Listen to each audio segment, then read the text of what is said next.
सुप्रभात बच्चों। आज हम प्रोजेक्ट परख तैयारी उड़ान की के तहत जिला प्रशासन पाकुड़ द्वारा निर्मित जैक बोर्ड के वर्ग 10 के संस्कृत विषय के मॉडल सेटों में से सेट 2 के प्रश्नों पर चर्चा करेंगे।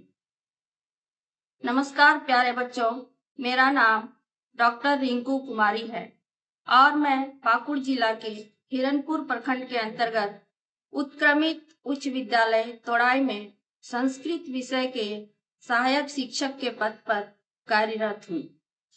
तो चलिए बच्चों, आज हम संस्कृत विषय के सेट 2 के वस्तुनिष्ठ प्रश्नों का प्रश्न संख्या 1 से लेकर प्रश्न संख्या 30 तक के बहुविकल्पीय प्रश्नों के बारे में चर्चा करेंगे।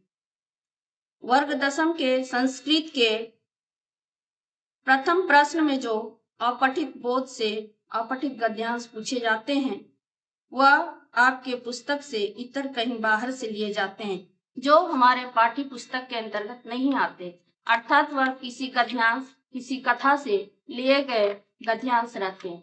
चलिए शुरू करते हैं। आज का पहला गद्यांश है हमारा अधोलिखितं गद्यांशं पठित्वा प्रश्नानाम् उत्तराणि विकल्पेभ्यः चित्वा लिखत, जिसमें 1 से 30 तक बहुविकल्प प्रश्न है और प्रत्येक प्रश्न के 1 अंक है। गद्यांश है हमारा भारते षड् ऋतवः भवन्ति तेषु वसन्तः ऋतुराजः कथ्यते। भारत में 6 ऋतुएं होते हैं जिसमें वसंत ऋतु को ऋतुराज कहा जाता है। चैत्रे वैशाखे च मासे वसन्तः भवति। चैत्र और वैशाख महीने में वसंत ऋतु होते हैं। वसंते 2 प्रमुखो उत्सवो भवत। वसंत ऋतु में प्रमुख 2 उत्सव होते हैं। एक है वसंतो उत्सवः होलिको उत्सव च, एक वसंत उत्सव और दूसरा होलिका उत्सव। वसंतो उत्सवः वेनराः नार्यः च सर्वे गायन्ति नृत्यन्ति च। वसंत उत्सव में सभी नारी और पुरुष गाते हैं और नाचते हैं। होलिको उत्सवः फाल्गुन मासस्य पूर्णिमायां भवति, और होलिका उत्सव फाल्गुन महीने के पूर्णिमा तिथि को होती है। अब है उससे संबंधित क्वेश्चन। भारते कति ऋतवः भवन्ति। भारत में कितने ऋतु होते हैं? तो सबसे पहला लाइन में है भारते षड् ऋतवः भवन्ति। भारत में कितने ऋतु होते हैं? 6 ऋतु होते हैं। तो यहाँ पे पहला ऑप्शन है त्रयः, दूसरा है पंचः और तीसरा है चत्वारः, चौथा है षड् ऋतवः। तो इसके हिसाब से हमारा आंसर हो जाएगा षड् ऋतवः भवन्ति। कह, दूसरा क्वेश्चन है कह ऋतुराजः कथ्यते। किसे ऋतुराज कहा जाता है? तो यहाँ पे पहला ही लाइन में दिया हुआ है तेषु वसन्तः ऋतुराजः कथ्यते। उनमें से वसंत को ऋतुराज कहा जाता है। पहला ऑप्शन हमारा है क नंबर में वसन्तः ऋतुराजः कथ्यते। तीसरा क्वेश्चन है कदा नरा नार्यस्य गायन्ति च। कब स्त्री और पुरुष गाते हैं? इसका आंसर है वसंत ऋतु में स्त्री और पुरुष सभी गाते हैं। इसके ऑप्शन नंबर क। फाल्गुन मासस्य पूर्णिमायां किम भवति। फाल्गुन महीने के पूर्णिमा में क्या होता है? तो हमने पढ़ा कि फाल्गुन मासस्य पूर्णिमायां क्या होता है? होलिको उत्सवः भवति। यहाँ पे ऑप्शन नंबर ग में दिया हुआ है होलिको उत्सवः। इसका आंसर हो जाएगा होलिको उत्सवः। चलिए दूसरा देखते हैं। 2 नंबर का गद्यांश है अधोलिखितं गद्यांशं पठित्वा प्रश्नानाम् उत्तराणि विकल्पेभ्यः चित्वा लिखत। इस गद्यांश को पढ़ें और इसमें दिए गए प्रश्नों के उत्तर विकल्प से चुन करके लिखें। भो वासव पुत्रस्य दैन्यं दृष्ट्वा अहं रोदिमि। हे पुत्र, वासव यहाँ इंद्र को कहा गया है।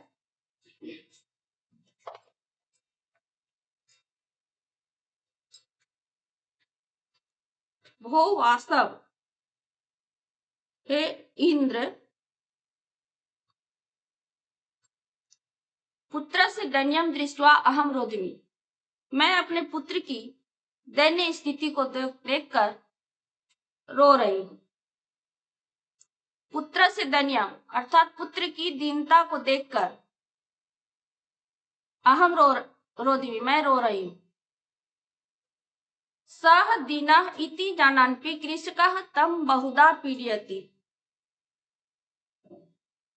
इति जानन्नपि यह जानते हुए भी कृषक किसान जो है बहुधा पीडयति उस बैल को अत्यधिक पीड़ित कर रहा है।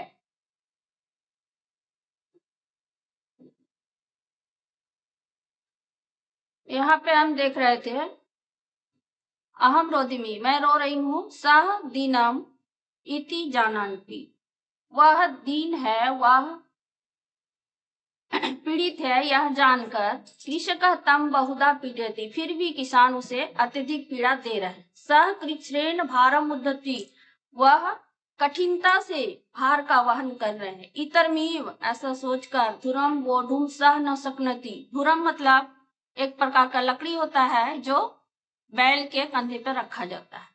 उस धुरम को वह वोढुम सह न शक्नोति, ढोने में वह असमर्थ है, वह ढो नहीं पा रहा है। एतद् भवान पश्यति न, यह आपको दिखाई नहीं दे रहा। इति प्रत्योवाच, यह उसकी मां बोली अर्थात सुरभि।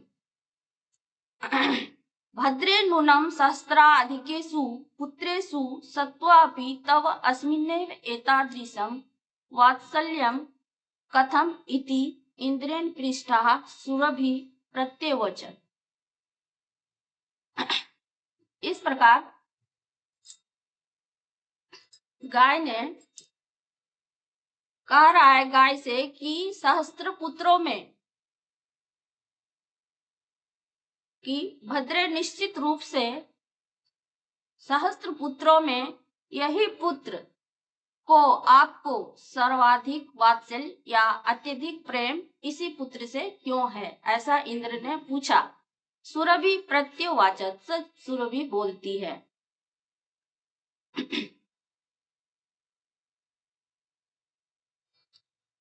यदि पुत्र सहस्त्रम में सर्वत्र सममेव में दिनस्य तु सतः शक्रः पुत्रस्य अभ्याधिकाः कृपा। सतः शक्रः पुत्रस्य अभ्याधिकाः कृपा।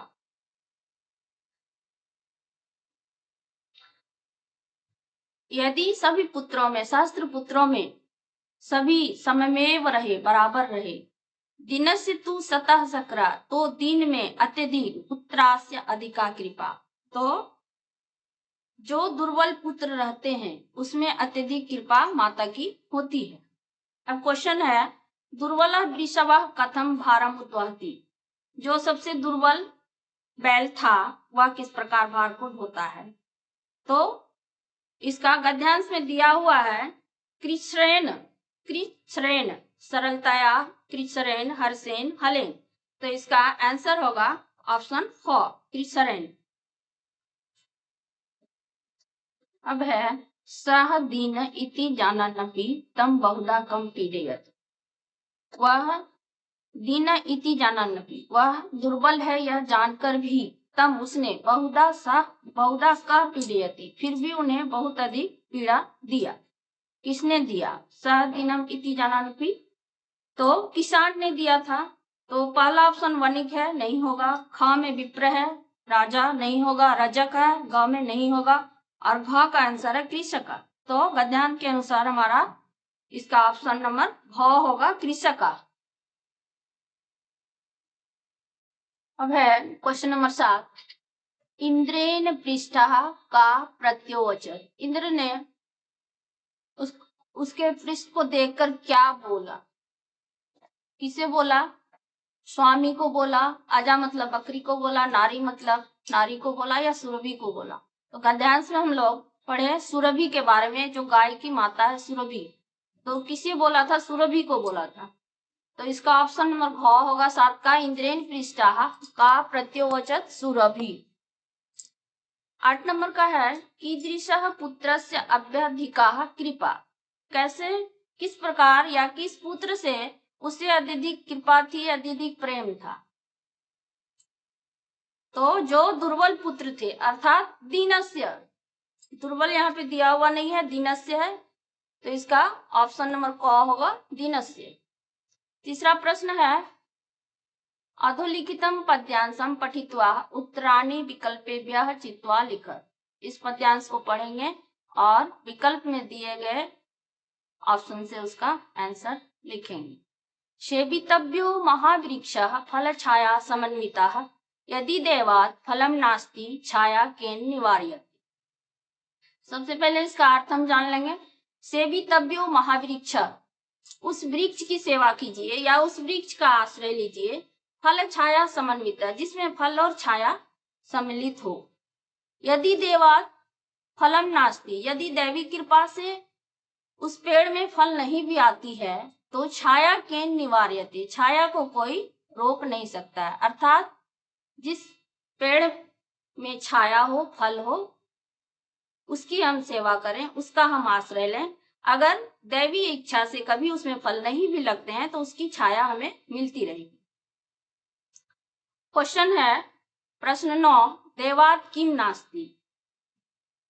देवता के द्वारा या दैवी इच्छा से क्या नहीं हो सकता है। हम पढ़ रहे हैं सेवितव्यो महावृक्षा फल छाया समन्विता यदि देवात् फलम नास्ति, यदि देवता हमें फल नहीं दे तो इसका ऑप्शन नंबर घ में है फलम। देवात् किम नास्ति, तो इसका आंसर हो जाएगा फलम।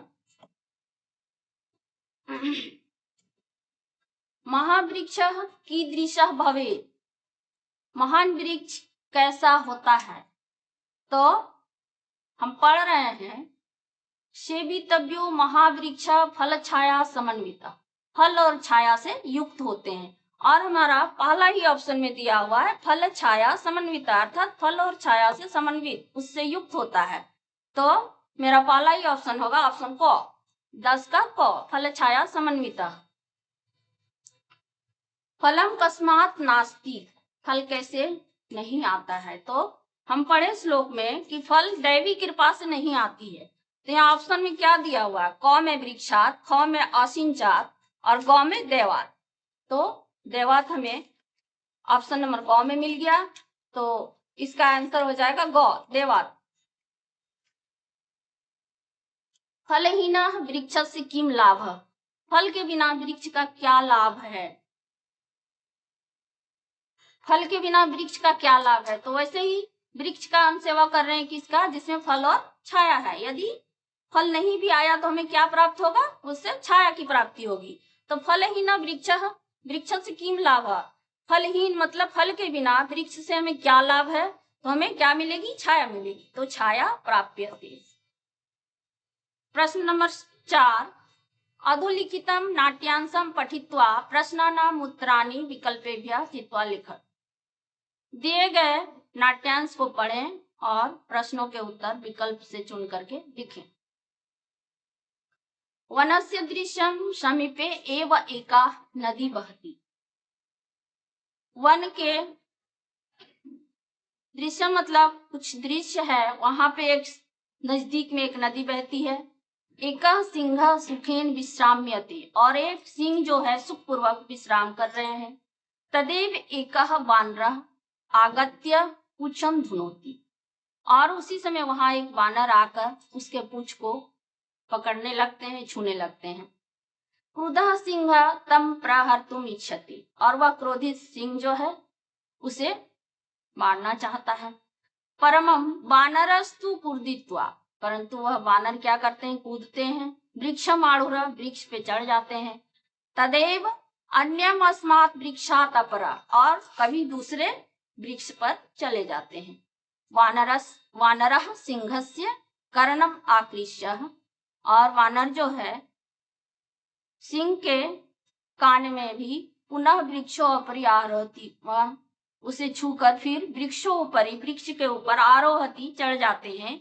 एवमेव वानरः, इस प्रकार वानर ने बारंबारम सिंह कुदंती, और इस प्रकार वह वानर बार बार कूदते रहते हैं। क्रुधः सिंह इतस्ततः धावति, वह क्रोधित सिंह जो है इधर उधर दौड़ने लगते हैं। गर्जति, गरजते हैं। परमं किमपि कर्तुम असमर्था, परंतु वह कुछ भी करने में असमर्थ। एवं तिष्ठति, असमर्थ रहते हैं। तिष्ठति मतलब ठहरते हैं। यहाँ पे इसका हिंदी मीनिंग लेंगे रहते हैं। वानरः हसन्ति वृक्षोपरि च विविधाः पक्षिणः अपि सिंहस्य एतादृशी दशां दृष्ट्या हर्षमिश्रितं कलरवं कुर्वन्ति। वानरः हसन्ति, वानर जो है हंसते हैं। वृक्षोपरि, वृक्ष के ऊपर। च विविधा, और वृक्ष के ऊपर बहुत प्रकार के, विविधा मतलब बहुत प्रकार के, पक्षिणः अपि मतलब भी, वृक्ष के ऊपर बहुत प्रकार के पक्षी भी रहते हैं। सिंहस्य एतादृशी दशाम, और सिंह की इस प्रकार की दशा को देखकर हर्ष मिश्रितम, सभी खुशी पूर्वक, कलरवम कुर्वन्ति, सभी बोलने लगते हैं। प्रश्न 13 में दिया हुआ है, सिंहस्य पुच्छम कः धुनोति, सिंह के पूंछ को कौन ढूंढ रहा था, कौन छू रहा था? तो क्या दिया हुआ यहाँ ऑप्शन में? नकुलः, भूषिकः, वानरः, श्वानः। तो हम गद्यांश में क्या पढ़े? वानरः। इसका आंसर हो जाएगा वानरः। वानरः बारम बारम कम तुदंती, और वह वानर जो था बार बार क्यों कूद रहे थे? किसके पास कूद रहे थे? तो सिंह के पास कूद रहे थे। किसके पास कूद रहे थे? सिंह के पास। पहला ही ऑप्शन में दिया हुआ है क नंबर में सिंहम। 15 नंबर में है विविधाः पक्षिणः कीदृशः कलरवं कुर्वन्ति, और इसका हिंदी मीनिंग हुआ विविधा, बहुत प्रकार के, पक्षिणः पक्षी, कीदृशम कलरवम, किस प्रकार वो कलरव करने लगे। तो नाट्यांश में क्या दिया हुआ? हर्ष मिश्रितम कलरवम। यहाँ पे ऑप्शन ख में दिया हुआ है हमारा हर्ष मिश्रितम। आंसर हो गया हमारा हर्ष मिश्रितम। अब देखेंगे प्रश्न 16। प्रश्न 16, सिंह कथम विश्राम्यते, सिंह जो है किस प्रकार विश्राम कर रहे थे? सुखपूर्वक, हमने नाट्यांश में पढ़ा हुआ सुखपूर्वक विश्राम, सुखम सुखीन विश्राम रहते। तो यहाँ पे मेरा ऑप्शन नंबर क में है कलांतः क्लेशितः, ग में आलस्येन, घ में है सुखेन। आंसर हो जाएगा हमारा घ, सुखेन। अब है प्रश्न 5, जिसमें हम देखेंगे संधि विच्छेद। प्रश्न है हमारा, संधि विच्छेदम वाचित्वा लिख, या तो शब्द का संधि विच्छेद करें, या संधि विच्छेद किया हुआ है तो उसका पूरा शब्द लिखें। पहला है हमारा 17 नंबर का क्वेश्चन, विद्यालयस्य भवनम सुंदरम अस्ति। यहाँ पे हमें भवनम का संधि विच्छेद करना है। भवनम का संधि विच्छेद होता है भो जोड़ अनम। पहला ही ऑप्शन में दिया हुआ है भो जोड़ अनम, भवनम। दूसरा है प्रश्न 18, सह अध्ययन तल्लीनः अस्ति। तल्लीन का संधि विच्छेद करना है। तल्लीन का होता है तत् जोड़ लीन, तो हमारा क में नहीं है, ख में दिया हुआ है ऑप्शन। तल्लीन का क्या हो जाएगा संधि विच्छेद? तत् जोड़ लीन। 19 नंबर में है महर्षि वेदव्यासः महाभारतम अरचयत्। महर्षि वेदव्यास ने महाभारत की रचना की। तो महर्षि का संधि विच्छेद करना है। महर्षि का हम जानते हैं क्या होता है? महाजोड़ ऋषि। महाजोड़ ऋषि कौन से ऑप्शन में दिया हुआ है? ऑप्शन ख, महाजोड़ ऋषि। प्रश्न 20 में है हिमालय नग जोड़ अधिराजा कथयते, अर्थात नगाधिराजा कथयते। तो 20 का हो जाएगा हमारा नग जोड़ अधिराजा कथयते, अर्थात नगाधिराजा। किस ऑप्शन में दिया हुआ है? नगाधिराजा, ऑप्शन ख।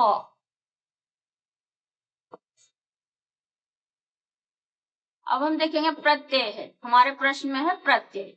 प्रत्ययम चित्वा लिखत, प्रत्यय को चुन करके लिखना है। क्या होगा? मोहना जलम पातुम इच्छति। पातुम का यहाँ पे हम देख रहे हैं, पातुम का क्या है? तुमुन प्रत्यय। तुमुन का होता है कि जिसका अंतिम शब्द तुम रहता है, तो पातुम में हमें तुम मिल रहा है, इसलिए यहाँ पे तुमुन प्रत्यय है। तुमुन प्रत्यय हमारे कौन से ऑप्शन में दिया हुआ है? 21 नंबर का ऑप्शन क में पाज और सानच नहीं होगा। ख में दिया है पाज और अक्त नहीं होगा। ग में है पाज और सत्री भी नहीं होगा, और घ में है पाज और तुमी। तो हमारा ऑप्शन घ होगा, पाज और तुमुन। तुमुन का तुम रहता है, इसलिए पाज और तुमुन, पातुम। दूसरा है 22 नंबर का, अहम गृहम गंतुम इच्छामि। गंतुम, इसका भी तुमुन होगा क्योंकि तुम है। तुमुन प्रत्यय का अंतिम शब्द तुम रहता है, तो गंतुम में भी तुम मिल रहा है। तो 22 नंबर का ऑप्शन ख में गच्छ है। गच्छ नहीं होता है, जब भी होता है तो गंतुम का धातु चलता है गम। और क नंबर का ऑप्शन नहीं होगा क्योंकि कत्वा है, हमको तुमुन खोजना है, तो गम जड़ कत्वा होगा नहीं। और ख नंबर में गच्छ दिया हुआ है, गम नहीं दिया हुआ, ये भी नहीं होगा।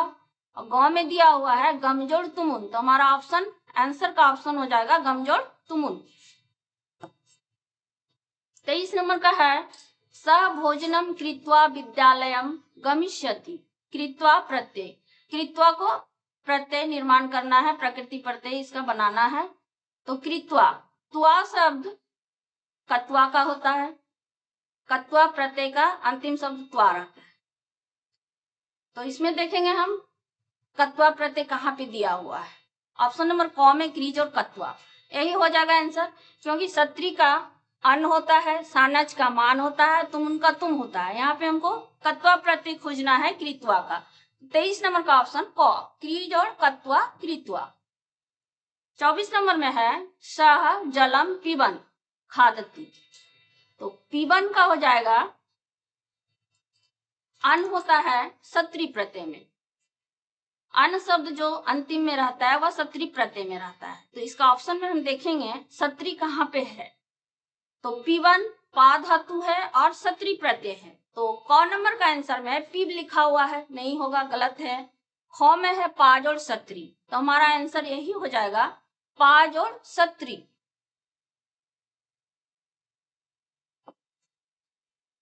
इसके बाद हम देखेंगे अव्यय। अव्यय पदम चित्वा रिक्त स्थानानि पूर्यत। अव्यय को चुनकर रिक्त स्थान की पूर्ति करें। जलम जीवनम नास्ति, तो जल डैश में क्या हो सकता है कि जल बही है, बिना है, पूरा है, सर्वत्र है। तो जल के बिना जीवन नहीं हो सकता है। जलम बिना, इसका ऑप्शन नंबर क हो जाएगा, जलम बिना जीवनम नास्ति। अहम डैश लिखामी, अहम लिखामी, इसका क्या होगा, या तो यहाँ पे ऑप्शन बही है, बही मतलब बाहर, नहीं होगा। स्व नहीं होगा क्योंकि अहम के साथ आमी दिया हुआ है। स्व कल लिखा भी नहीं होगा, बिना भी नहीं होगा।